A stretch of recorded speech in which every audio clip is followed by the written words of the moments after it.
Mga kababayan, maligayang pagbabalik ho sa ating YouTube channel Pinas Balita. Muli hong maghahatid ng pinaka-latest na weather update sa lagay po ng ating panahon. Naging isang ganap na nga po na tropical depression or mahinang bagyo itong low pressure area na nasa loob ng ating par. Pinangalanan po itong bagyong Fabian, no? Sa loob ng ating par at meron po itong lokasyon ngayon na 145 kilometers west of Sinait, Ilocos Sur. Meron pong lakas ng hangin na umaabot sa 45 kilometers per hour. Pumubugso naman hanggang 55 kilometers per hour. Ang pagkilos naman po niya pa northwestward sa bilis na 10 kilometers per hour. Pero take note, inaasahan din na lalabas ito ng ating Philippine Area of Responsibility sa mga susunod po na mga oras.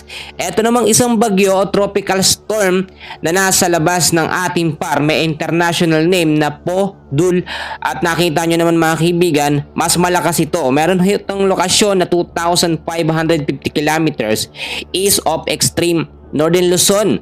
Lakas ng hangin 75 kilometers per hour, bugso 90 kilometers per hour. May pagkilos pa northwestward sa bilis na 15 kilometers per hour. Ayon po sa mga update mga kaibigan, possible na ito'y pumasok sa loob ng ating Philippine Area of Responsibility sa mga susunod na mga araw, no, or sa Monday, at magiging isang ganap na malakas na bagyo and pinaka-worst maging super typhoon category.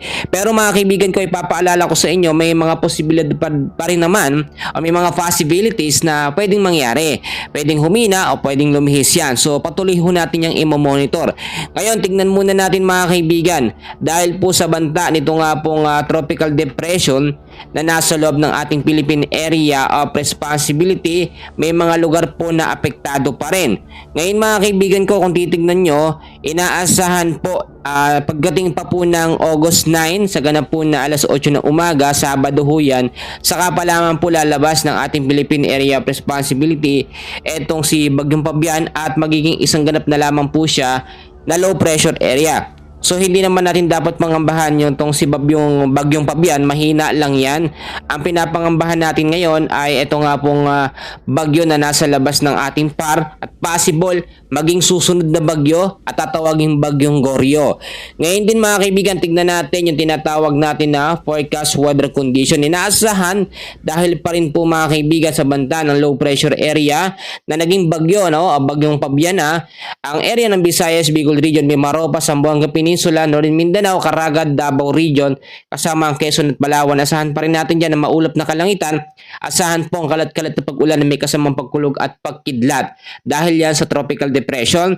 At gayon din, pinapalakas din yung habagat. Ito yung sinasabi natin na senaryo na sinasabi ko din sa inyo mga kababayan, na kapag mayroong bagyo sa loob at sa labas ng ating Philippine Area of Responsibility, patuloy nalalakas ho ang habagat. Nangyayari na ho yan sa area ng Metro Manila ngayong hapon hanggang sa gabi, dares po ng Calabarzon, ilang bahagi ng Mindanao. Asahan pa rin natin dyan na maulap na kalangitan na may mga isolated rain showers or thunderstorm dahil po sa southwest monsoon or habagat. Possible pa rin, no, kaibigan, ang pagbabaha sa mababang lugar at landslide sa mga landslide prone area.